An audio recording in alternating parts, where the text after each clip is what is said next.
Praise the Lord. ஆண்டவரும் இரட்சகருமாய் இருக்கிற இயேசு கிறிஸ்துவின் இனிதான நாமத்தினாலே இந்த காலை நேரத்திலே நான் உங்களை வாழ்த்துகிறேன். இன்றைக்கு நம்ம பார்க்க போகிற மிக முக்கியமான தலைப்பு, நேற்றைய தினத்திலே நம்ம சப்ஸ்கிரைபர் நம்மிடத்தில் கேட்ட ஒரு கேள்விக்கான விடையை இன்றைக்கு நம்ம பார்க்க போகிறோம். அது என்ன கேள்வி அப்படின்னு சொன்னால், யாக்கோபினுடைய சந்ததிகள் இஸ்ரவேலராக இருக்கும் பொழுது ஏசாவினுடைய சந்ததிகள் இஸ்மவேலராகத்தானே இருக்க முடியும். அப்போ இந்த இஸ்மவேலர்கள் தான் இஸ்ரவேலருக்கு அடிமையாக இருப்பார்கள் என்று சொல்லி நம்முடைய வேதம் சொல்லுகிறதா? இந்த கேள்வியை வச்சிருக்கிறாரு. இதை நம்ம வேதத்தின் அடிப்படையில் நம்ம தியானிக்க போகிறோம். வாங்க நம்ம தியானத்துக்குள்ளே போகலாம். சரி, முதலாவது கேள்வி, இஸ்மவேல் யார் என்ற கேள்விக்கு நம்ம பதிலை பார்க்க போகிறோம். ஆதியாகமம் 16வது அதிகாரம் முதல் 11 வசனங்கள் இஸ்மவேல் யார் என்று குறிப்பிடுகிறது. இது இஸ்மவேல் யார் அப்படின்னு சொன்னால், ஆபிரகாமுக்கும் ஆகாருக்கும் ஒரு குழந்தை பிறக்கிறது. அந்த குழந்தையின் பெயர்தான் இஸ்மவேல். இந்த பெயரை தாய் தகப்பன் வைக்கவில்லை. இந்த பெயரை வைக்க சொல்லி ஒரு தூதன் ஆகாரிடத்தில் பேசுகிறார். இஸ்மவேல் என்ற பெயருக்கு என்ன அர்த்தம் அப்படின்னா, உன் அங்கலாய்ப்பை கர்த்தர் கேட்டார் என்று அர்த்தம். சரி, ரெண்டாவது கேள்வி, இஸ்மவேலர்கள் யார் அப்படின்னு கேட்டால், ஆதியாகமம் 17வது அதிகாரம் 20வது வசனத்தின்படி கர்த்தர் ஆபிரகாமுக்கு ஒரு வாக்கு கொடுக்கிறார். இந்த இஸ்மவேல் 12 பிரபுக்களை பெறுவான். இந்த 12 பிரபுக்கள் மிகப்பெரிய ஜாதிகளின் தகப்பன்களாய் மாறிப்போவார்கள் என்று கர்த்தர் சொல்லுகிறார்.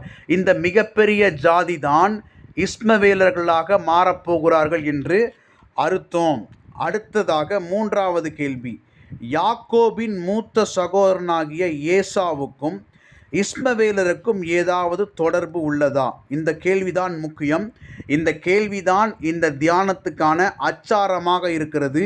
மீண்டும் நான் இந்த கேள்வியை உங்களுக்காக வாசிக்கிறேன்.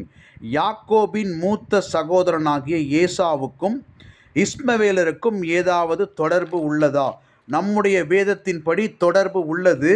ஆதியாகமம் 28வது அதிகாரம் 9வது வசனம், ஏசா இஸ்மவேலிடத்துக்கு போய் தனக்கு முன்னிருந்த மனைவிகளும் அன்றி ஆபிரகாமுடைய குமாரனாகிய இஸ்மவேலின் குமாரத்தையும் நெபாயோத்தின் சகோதரியமாகிய மகலாத் என்னும் பெண்ணை விவாகம் பண்ணினான் என்று குறிப்பிடப்பட்டிருக்கிறது.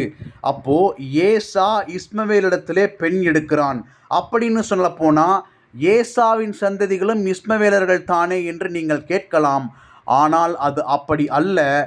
ஏசாவின் சந்ததிகள் ஏதோமியர்கள் என்று சொல்லி நம்முடைய வசனம் நமக்கு சுட்டி காண்பிக்கிறது. எப்படி ஏதோம் என்னும் பெயர் ஏசாவுக்கு வந்தது என்று சொன்னால், யாக்கோபினிடத்திலே இவன் அப்பத்துக்காக தன்னுடைய ஆசீர்வாதத்தை விற்று போட்டவன். இதைத்தான் ஏதோம் என்கிற வார்த்தை குறிக்கிறது.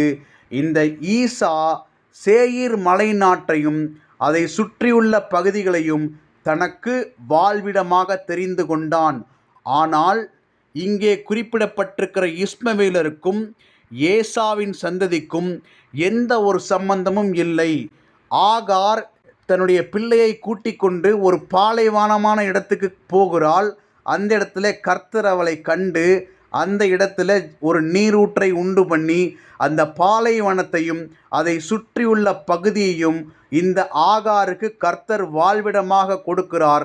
அந்த இடம்தான் இன்றைக்கு சவுதி அரேபியா என்று பெயர் பெற்றிருக்கிறது. இந்த சவுதி அரேபியா தான் முழுமையான இஸ்மவேல் சந்ததி என்று சொல்லி இந்த தியானத்தை நம்ம முடிக்கப் போகிறோம். கர்த்தர் நம்மை ஆசிர்வதிப்பாராக. ஆமேன்.